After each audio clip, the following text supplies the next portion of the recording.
Shalom, क्या हम उजियाले के बारे में जानते हैं? यूहन्ना उसका 8वां अध्याय उसका 12वां पद। यीशु ने फिर लोगों से कहा, जगत की ज्योति मैं हूं। जो मेरे पीछे हो लेगा वह अंधकार में नहीं चलेगा परंतु जीवन की ज्योति पाएगा। यीशु ज्योति कैसे हो सकता है और वह ज्योति क्या है?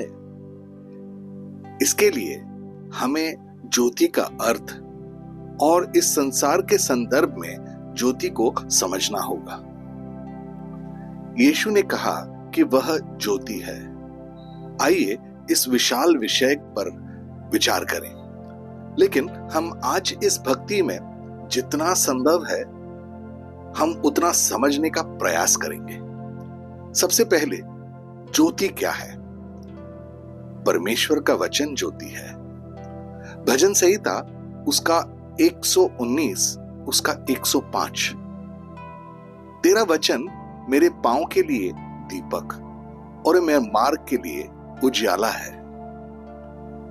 पहले यूहन्ना का पहला अध्याय उसका 5वां पद कहता है, जो समाचार हमने उससे सुना और तुम्हें सुनाते हैं वह यह है कि परमेश्वर ज्योति है और उसमें कुछ भी अंधकार नहीं। आइए इसे शुरू से समझने के लिए हम सृष्टि के शुरुआत में जाएंगे।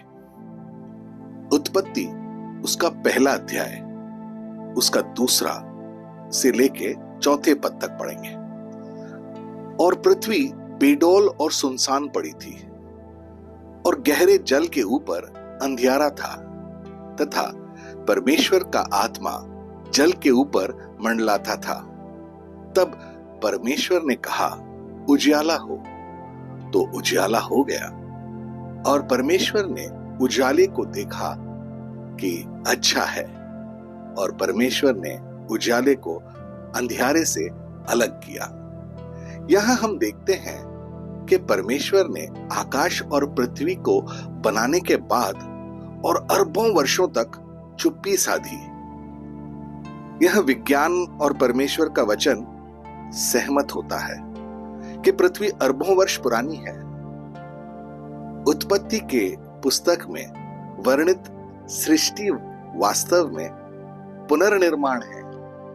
उत्पत्ति का पहला अध्याय के 2 पद में के पहले भाग में लिखा है कि अब पृथ्वी बेडौल और सुनसान थी, गहरे जल पर अंधकार था। यह अनुवाद में एक त्रुटि है। जब लिखा है कि पृथ्वी बेडौल और सुनसान थी, हमें इस वचन को देखने की आवश्यकता है। आइए यशायाह के पुस्तक से उसके 45वें अध्याय में उसके 18वें पद को देखते हैं। क्योंकि यहोवा जो आकाश का सृजनहार है वही परमेश्वर है। उसी ने पृथ्वी को रचा और बनाया। उसी ने उसको स्थिर भी किया। उसने उसे सुनसान रहने के लिए नहीं परंतु बसने के लिए उसे रचा है। वही यो कहता है कि मैं यहोवा हूं, मेरे सिवा दूसरा और कोई नहीं है। यह भी याद रखने की जरूरत है कि पृथ्वी का मतलब सूखी भूमि है। सूखी भूमि पर पानी कैसे हो सकता है? उत्पत्ति का पहला अध्याय उसका 10वां पद। और परमेश्वर ने सूखी भूमि को पृथ्वी कहा तथा जल को इकट्ठा हुआ जो उसने समुद्र कहा। और परमेश्वर ने देखा कि अच्छा है। हमें यह याद रखने की आवश्यकता है कि परमेश्वर ने जो कुछ भी बनाया वह अच्छा था। फिर सबसे सुंदर ग्रह बेडौल और सुनसान कैसे हो सकता है जब ताकि उसे कोई कुछ ना कर दे? 2 पतरस में उसके 3 अध्याय में उसके 5 से लेके 7वें पद तक वे तो जानबूझकर यह भूल गए कि परमेश्वर के वचन के द्वारा से आकाश प्राचीन काल से वर्तमान है और पृथ्वी भी जल से बनी और जल में स्थिर है। इन्हीं के द्वारा उस युग का जगत जल में डूबकर नाश हो गया, पर वर्तमान काल के आकाश और पृथ्वी उसी वचन के द्वारा इसीलिए रखे हैं कि जलाए जाएं, और वह भक्तिहीन मनुष्यों के न्याय और नाश होने के दिन तक ऐसे ही रखे रहेंगे। जैसे कि हम यहां देखते हैं कि परमेश्वर ने अपने वचन से पृथ्वी को बनाया और उसी से नष्ट भी कर दिया, और फिर अब उसे फिर बनाया ताकि अंत में आग से न्याय किया जाए। पृथ्वी यह नहीं है कि वो बेडौल और सुनसान थी, यह बेडौल और सुनसान बना दी गई थी। इब्रानी में शब्द है हया, जिसका अर्थ है बन गया,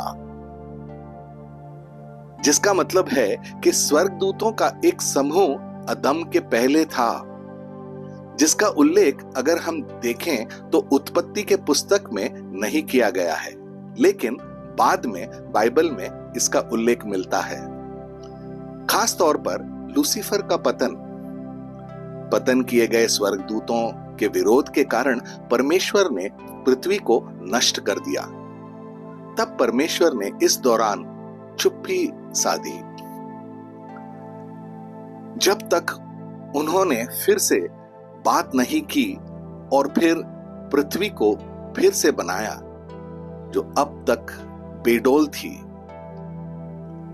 और उन्होंने जो वचन बोला वही यीशु है, वही प्रकाश है, जिसका उल्लेख उत्पत्ति का 1:3 में हम देखते हैं, और फिर से एक बार यूहन्ना का 8:12 में किया गया है।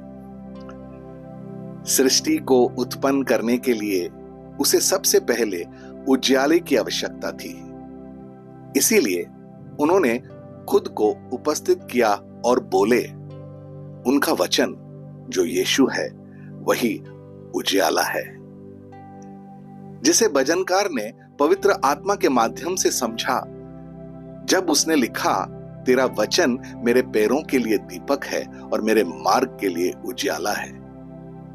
फिर भी पृथ्वी पर ऐसे हिस्से थे जहां शैतान और उसके गिरे हुए स्वर्गदूत की उपस्थिति थी। वहां अंधकार का हिस्सा था और इसीलिए दिन और रात का विभाजन हुआ।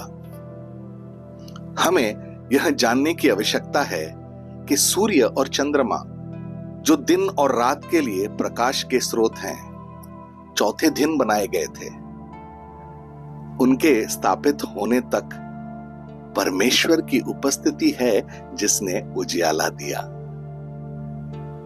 अगले भक्ति में प्रवचन में हम देखेंगे कि यीशु ने हमें संसार की ज्योति कहा है।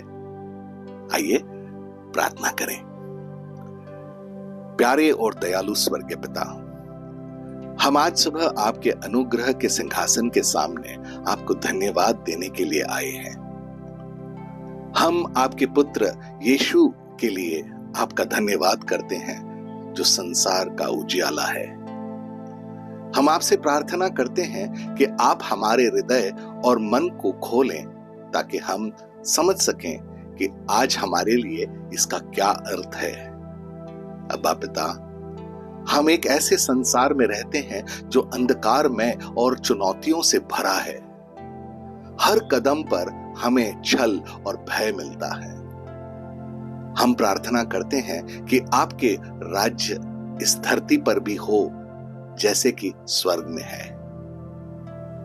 आपने जिस संसार के बारे में चेतावनी दी है उस पर हवा के राजकुमार शैतान का शासन है, जिसने यीशु को भी प्रलोभन देने की कोशिश की थी। हमें दुष्ट का विरोध करने की शक्ति दें, जैसा कि यीशु ने शास्त्रों का हवाला देते हुए किया था। हमें आपके वचन में रहने की भूख दें। हम आपके वचन के लिए आपका धन्यवाद करते हैं, जो वास्तव में हमारे पैरों के लिए दीपक और मार्ग के लिए प्रकाश है। हमारी सहायता करें कि आपका प्रकाश हमारे माध्यम से चमके। यीशु के शक्तिशाली और अद्भुत नाम में हम प्रार्थना करते हैं। आमीन और आमीन। अपने दिन की शुरुआत प्रभु यीशु से करें। सब्सक्राइब कीजिए, नोटिफिकेशंस ऑन रखिए और ये दैनिक भक्ति आपको रोज मिलेगी। धन्यवाद।